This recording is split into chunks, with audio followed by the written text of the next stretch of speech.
Cool. It's always a good way to start with a... Because it's just like, where to start. So the film we're talking about is Liar's Poker. It features Flea from the Red Hot Chili Peppers, and he's listed as being from the Red Hot Chili Peppers on the box. It should say Flea Back to the Future. Hey, the Big M. How's it hanging, McFly? He's been in quite a lot of movies. Have you ever seen a movie called Thrashin'?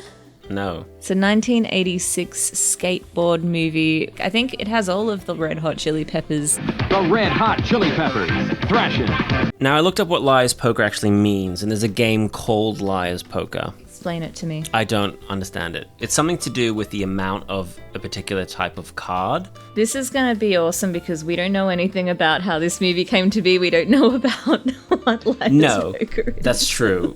The film to me comes off as a post-Tarantino wannabe. It has non-linear storytelling, crime noir elements. But everybody who wanted to make movies at that time wanted to be the next Tarantino. That's certainly true. We open on a shot of 4 people in a car. They do have names, but I've given them names of my own. What's Flea's name? Is it Flea? Flea is just Flea. Okay. But in the film, he's called Freddy. And there's a guy called Nico, and he's Creed. He looks like Scott Stapp from Creed. We're wide open.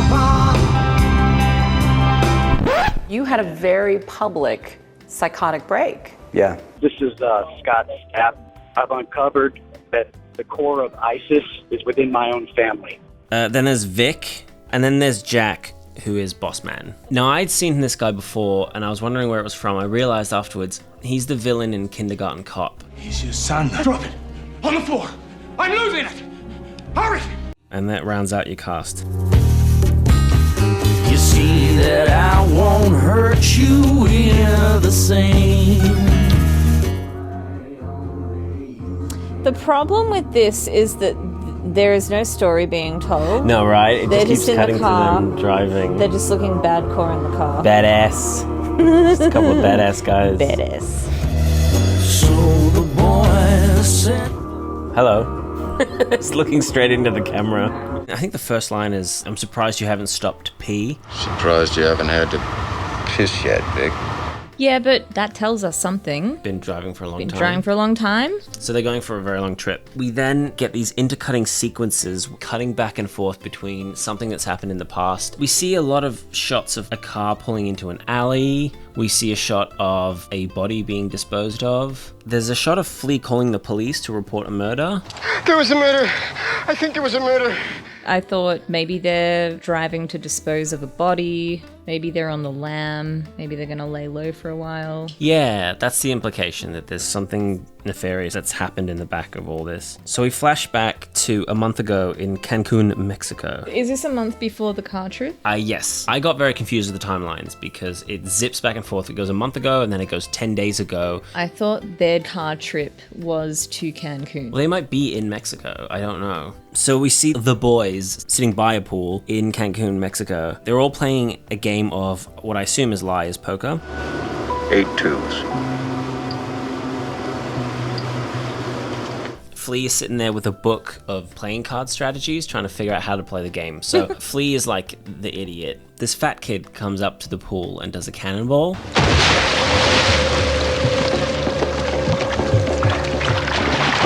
I feel like that happens a lot in movies from that era. Yeah, there's always like chubby children. Boss Man doesn't like that the kid did a cannonball. Yeah, he was pissed. It's his number one gripe. So he gets reception to hand a phone to the kid's dad, who is sitting on the other side of the pool. And he says, oh, he's the guy with the shit on his head. Take this phone to that guy with the white shit on his forehead. He has... shit? Well, sunscreen on his head. Because he's a pussy. Yeah, he's not a real man like Boss Man, who wants to threaten a kid's life. That little red-headed pork chop. That kid yours? He tells him that if your kid does another cannonball, your vacation will end. If Chunky does one more of those cannonball belly flops, your family vacation will end. Because your life will be over, pretty much. Implication. That's what that means. And then there's this really long, drawn-out sequence to tribal music. What the fuck is happening? Why is this a dramatic moment? Is he gonna shoot that kid? I bet he's gonna shoot the whole family. There's the tension of the question of whether the kid is going to do another cannonball. Does the kid do the cannonball? He goes to do the cannonball. Of course he does. But his father tries to intercept. And then a wheel will laugh. High five. This is a specific mechanism which you have to have because it tells us that the boss man, he's ruthless. That's what it's meant to be. It feels irrelevant, but I guess it also shows that he's a dangerous element in the story. Cut from overweight child to extremely skinny woman, the boss man's girlfriend. I'm gonna go up to the room now.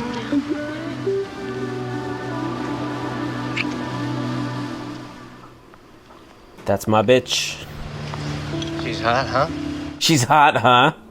I love that he had to say she's hot. That girl's so hot right now. That's not the guy whose girlfriend she is who says that. No. Which guy says that? No, it's another guy who has an enormous cranium. He has a huge sort of forehead. He looks a bit odd.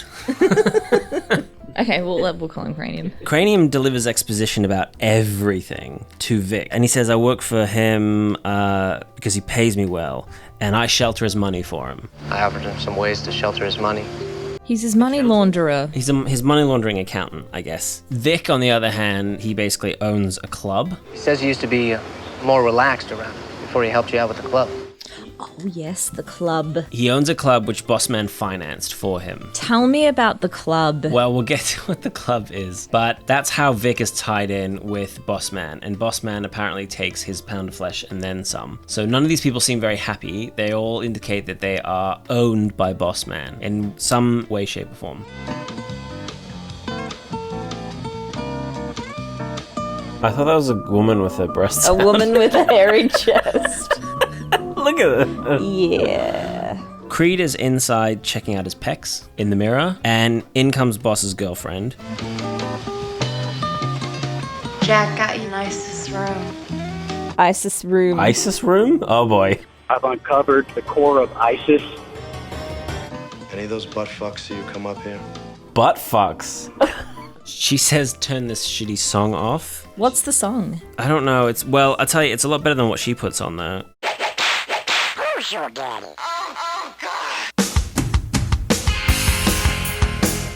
It's the weirdest song. It's their fuck music. Well, she tries to have sex with Creed, but he pulls a gun in her face. Stupid. So all you need to make Creed put his gun down is to rub his chest. So then they do have sex while everybody's out playing liar's poker by the pool. 11 nines. 12 tens. All. Show 'em. 2.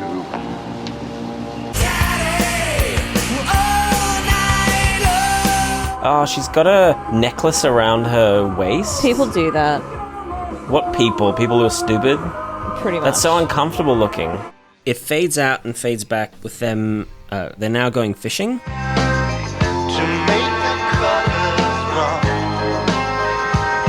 So are we still on the Cancun trip? What I think is happening is the fishing trip is the very last thing that happens in the film. Okay.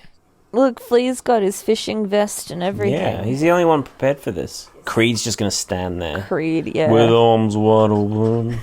With legs wide open. Apparently, Flea is really into fishing in his real life. Great. What the fuck? Flea's a fuck up. Yeah, he's sort of like the comic relief. But he's also strange. He keeps asking people if he seems different, or if you don't like me, or you don't like my behavior. Do you think I'm weird? Do you think I'm different? What? Do I seem different to you? And then we cut back to 10 days ago. We're not back to Cancun. We're between Cancun and the fishing trip. And then How did you figure this out, Carl? Oh my god. this movie's like Memento, but I was determined not to let it beat me. So Bossman is talking to Cranium. Oh yeah, Cranium. Just pick up Vic's books. Move things around, make it look like you straighten it up. He's telling Cranium to go through Vic's books at the club. Do we need to talk about the club yet? Oh, I think there was a murder, at this club called... He starts telling this really strange story about how his wife wants to adopt kids because she can't have children. Me, I could give a damn. Kids are a pain in the ass. Got enough headaches being an uncle. Get dogs. They obey. I was trying to follow the logic on this. He doesn't want kids. He prefers dogs because they obey. Now that's in character because he's somebody who likes to keep control of his dogs, his boys. But then the last line he says is, Now cats. If a cat's bigger than you, it'll eat you. Well, yeah. That's correct. That's the law of the jungle. The jungle. It's like when you walk into ammunition and the guy behind the counter's like, It ain't the size of the gun in the fight, it's the size of the... you know what, fuck that, it's the size of the gun. Yeah, so I guess Cranium can take that to the bank. The boss's wife shows up and she's got the short blonde hair. oh yeah, she comes back with her shopping bags. Yes. Because Women be shopping! The dog been fed? Yeah, I took care of it. This bowl was out of water. Do you know that? And she says, well, I was out all day. And he says, doing what? And she shows him shopping bags. So maybe he suspects that she's cheating. She also looks at Cranium and says, oh, hey. Hello. Hi, Linda. It's hinting that she's having an affair, but we don't know with who yet. We pan over to see Flea sitting in his car and he's watching them. He's the driver who's driving Cranium to the club to look through Vic's books.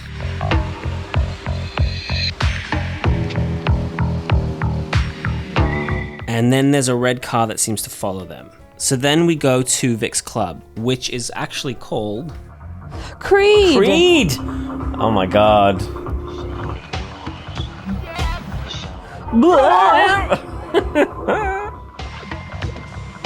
Oh, those pants. Leather. Look at the pants. Is Scott Stapp wearing leather pants? Those are some Stapp pants. Creed pants, if I ever saw them. He has a look. I want to call that pimp core. Pimp core. Yeah. Leather pants, ponytail. Tan. When we first see him, he's just wearing pecs. Wearing his own torso. The club itself, it's kind of bare, and it's kind of what you would expect from a 90s club, I suppose. Dark 90s club decor. Yeah, it's sort of like a restaurant. Reminds me a little bit of an attempt to do the Coco Bongo from The Mask, but without all the tropical influence. It's really not that lively. No. Don't they have a band on the stage? Yeah, there's a band on stage that don't look very happy to be there. We're gonna cool down for a few minutes, but we'll be right back. Vic is talking to a group of guys that are apparently following Cranium around everywhere. Those are the guys in the red car that were following him, I suppose. Said he was having a conversation with Jack at the house, and then afterwards, traffic brought him over here to the club. Creed is ordering Cristal for all the girls in the club.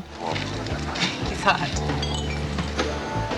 And then, worst nightmare, his boss's girlfriend, who he's having a secret affair with, rocks up as well. And then she starts telling an incredibly out of place, awkward personal story. When I was a little girl, around 8 years old, I used to play with this boy named Griff. She says that when she was a kid, another boy exposed himself to her. And he says, do you have one of these?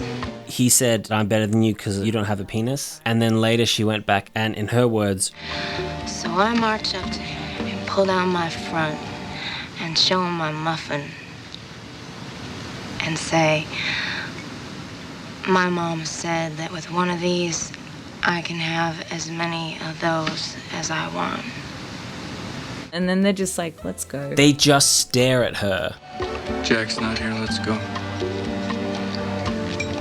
Creed literally just like squints his eyes. Did you just talk? Did I really do that with her?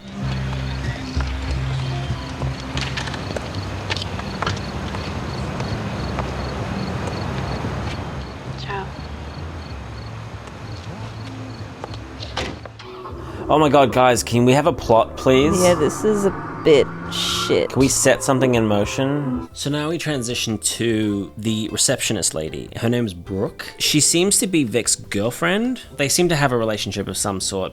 She wants Vic to pay the money that he owes to Boss Man and get out of the club for good. Pay Jack off the money he thinks is his and let's get out.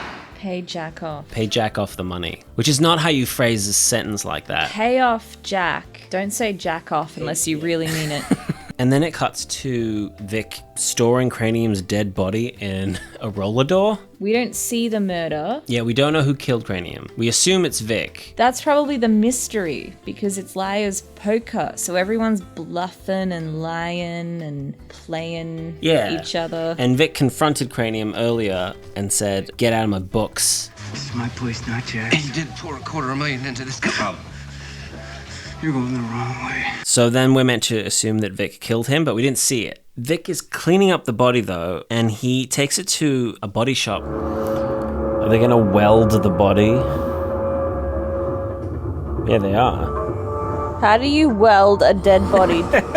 I'm gonna weld you, son. I'm gonna stitch your arms together. I don't know what you do with a welding torch on a body. I suppose Wouldn't maybe... it just, like, destroy it? I would imagine your shop would smell pretty bad. Cutting off the arms and legs with a welding torch. You're barbecuing it at the same time. There's a shot of a cop who pulls up to a car, and in the car is Bossman's wife, dead. The cops then show up at Bossman's place and tell him that his wife is dead. There's a really long shot that goes, I timed it, it goes for 14 seconds of them knocking on the door before he opens.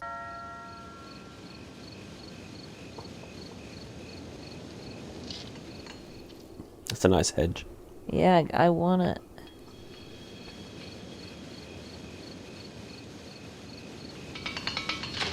Baby, Mr. Jack Wells? He looks heartbroken to be told that his wife is dead. That was done pretty well. Mr. Wells, your wife was found dead in her car.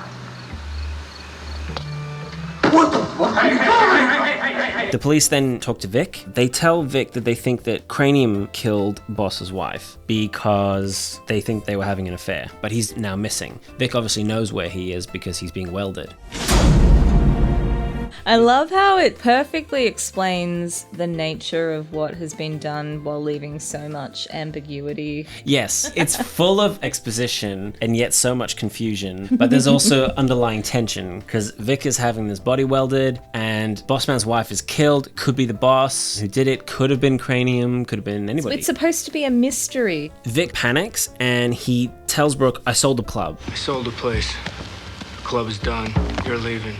He tells her to get into a car and leave. He packs up everything, all the money from his safe, and then they walk all the way to the car.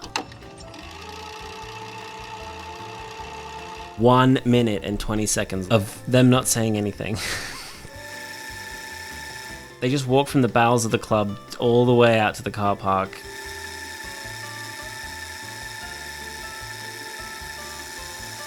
And he puts her in a car and tells her to go. You'll come back, right? We now flash forward back to the fishing trip. Flash forward back. You with me? Yeah, okay. Okay. Bossman tells Vic that he wants to go for a walk. Vic, so you want me to take a walk? Flea and Creed are left alone on the bank of the river. Flea tells Creed about a dream that he had. First, I think it's my wife. Standing on the side of the road, some road. I don't really know where it is. We start kissing, you know. I'm real happy to see her, and she's real happy to see me. I start moving my hands down. I slide them up her thighs, up underneath her skirt, and I go to feel her. And there's a cock in his heart. What the fuck? If I was Creed at this point, I'd be really upset that everyone keeps like telling me weird stories and exposing too much information. I'm just sitting here trying to think about my next hit single and how I can serve Jesus more. By performing in a sex tape with Kid Rock. Yep. It's two very young men, you know, almost a decade ago, 10 years almost ago, that was, the pause button was accidentally not pushed. This is the world's weirdest fishing trip. They're all just staring at each other. I don't even know what their problem is. I have no idea. This is like some weird, like... art movie. Yeah, some Russian fishing film. I gotta go to the John. Vic says, I gotta go pee, and Flea's like, I'll follow you. I'll do that too. So they go off, and Vic doesn't like how close Flea is standing to him. Why are you standing so close? I don't know. Flea tells Vic that Bossman has been paying him to follow his wife around. Flea then says, well, I'm the one that killed Cranium. I did it. The The boss man drove Flea to the back alley behind Vic's club and said, "You've got to kill Cranium." Oh, I think it was a murder. I think the idea of that is that the boss man is trying to kill Cranium and frame Vic for the murder. Right. But Vic, of course, cleans up the body, and when the cops show up, they don't find anything. So that sort of catches us up to present day. Bossman then shoots Flea to death. He's fucking dead! He then sits Vic and Creed down in deck chairs and points a gun at them. You failed the pussy test, Nico. She works for me. He then shoots and kills Creed. Creed, no. He can play music in the sky now. He does, actually. I've seen him. Tell me where that fucking prick's body is, and maybe we can walk away from here. He wants to know where Cranium's body is. Fucking welded. Well, yeah, he should just say he's welded Smelted somewhere. down. Oh yeah, I've welded him inside my car or something. He wants to know where the body of this man is, because that's the key to, I don't know what might implicate him in something. There's no time for discussion here, Vic. And it keeps cutting back to the boss man killing his own wife by beating her up, putting her in a car, driving her into a parking lot, and then shooting her in the head. Oh, shoot her. Do it. Come on. What was that? Silencer. That sounded like a stapler or something. Yeah. And then we flash back again and Vic stabs boss man to death.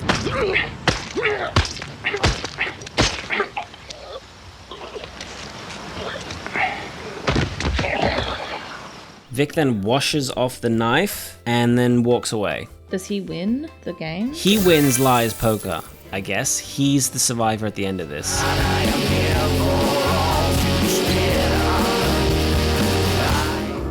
Oh, out of focus. It's a nice car. Why are we focused on this car? What the hell is this shot? Oh wait, is the body in there? I don't know. That's the end of the movie. Is the body welded inside the car? Or is the cameraman just sort of forgetting who he's meant to be focused on? Wow. Marcus Aurelius. The true emperor, Marcus Aurelius. It's not a bad idea. Somewhere in there is a good movie. You know, who knows what happened? They might have had some problems. They might have needed reshoots and couldn't do them. They might have run out of money. It's an indie production. The audio quality was terrible. Super distorted. Mr. Wells, sit down. Mr. Audio is just terribly distorted. Yeah. Mr. Wells. It sounds like somebody speaking into one of those toy microphones. That had like a spring inside the... Yeah.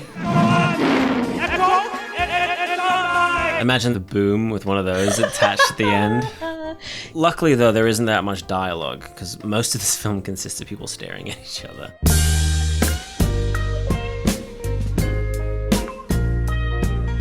All these lingering shots of people looking at each other with sultry looks. I think it's an over-reliance on mood and tone and not explaining your story very well. I concur.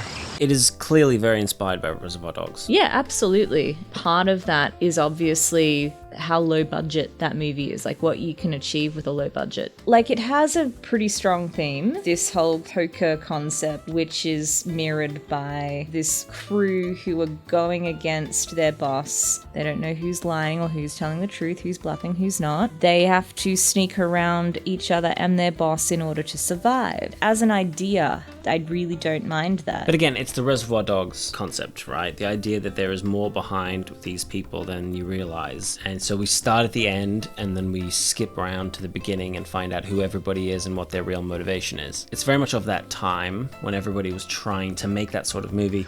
I'm getting really, really fucking bored out here. It doesn't have any of the energy of a Tarantino movie as well. That's the problem. There isn't a single joke in the whole film.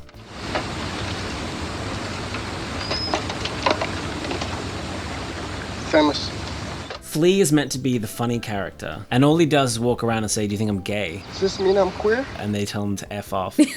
I do feel bad for Flea. He gives it a go. There's a moment when he's at the riverbank and he puts in an attempt to cry. It doesn't come off very well because he looks at Vic and he goes, "I'm fucked." I'm fucked, Vic. Oh, but so much of an actor's performance is reliant on the director too. Right. So... Also, acting is reacting. He's got nothing to bounce off of because every other dude, every one of these butt fucks is staring back at him like they're looking at a carton of milk. It's a film composed entirely of reaction shots with no reaction. Maybe somebody got Flea to be in this movie by calling him up and saying, come on, Flea.